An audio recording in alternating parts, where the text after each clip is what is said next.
consistent always. Get up and upset the setup. Let's ride and get up. Let them know that the youth is fed up. Santa Ana is a city divided.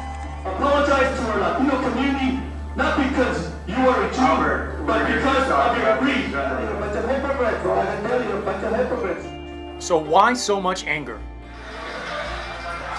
George Mendoza opened American Barbershop on 4th Street earlier this year. Business is booming.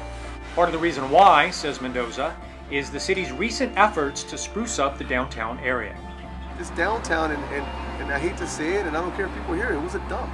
And I know every time somebody in city council says this place was a dump, people get pissed off, people start yelling, but it was, guys.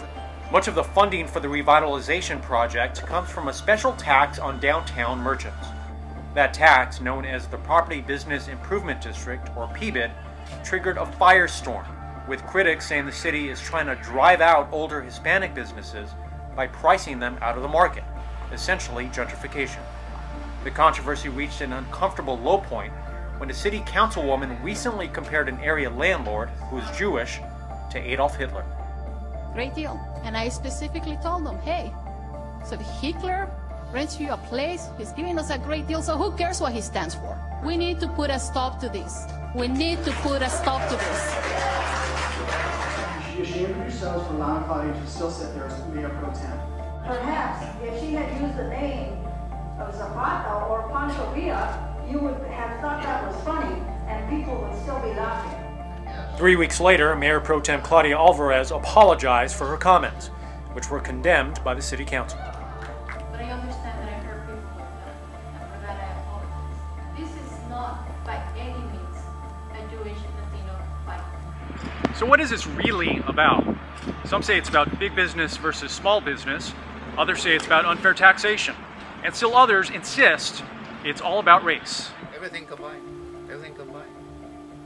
Everything combined. Samuel Romero owns St. Teresa's Catholic Gift Shop in the heart of downtown Santa Ana. I was born and raised in Santa Ana. Across the street I sold newspapers 8 or 9 years old.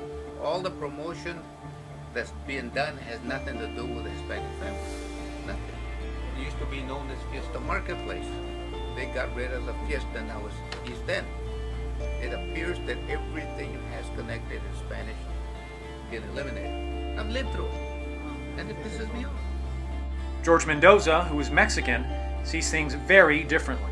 And it's definitely not a racist thing. It's not. I'm so sick of hearing it. Because in downtown, we have a lot of businesses that are only cater to one specific group of people, which is the Spanish-speaking people, and that's fantastic, but you can't survive these days that way. We're not looking for rich people. We're definitely looking for people that have enough money to open up their wallets and come pay $15 for a haircut, not $5 for a haircut.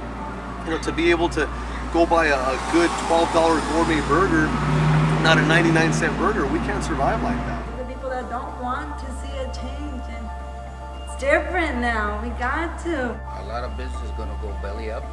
I'm sure some of these businessmen are going to be losing their properties because they simply cannot pay the tax. So these people are faced with a gun, might say, on their heads. Very unfair, only to benefit a few. Look at the way they treat us. The police officers say they're still gonna protect, but they beat us. Like it or not, Santa Ana is changing. But what that change ultimately looks like is still anyone's guess. In Santa Ana, I'm Andrew Rivera.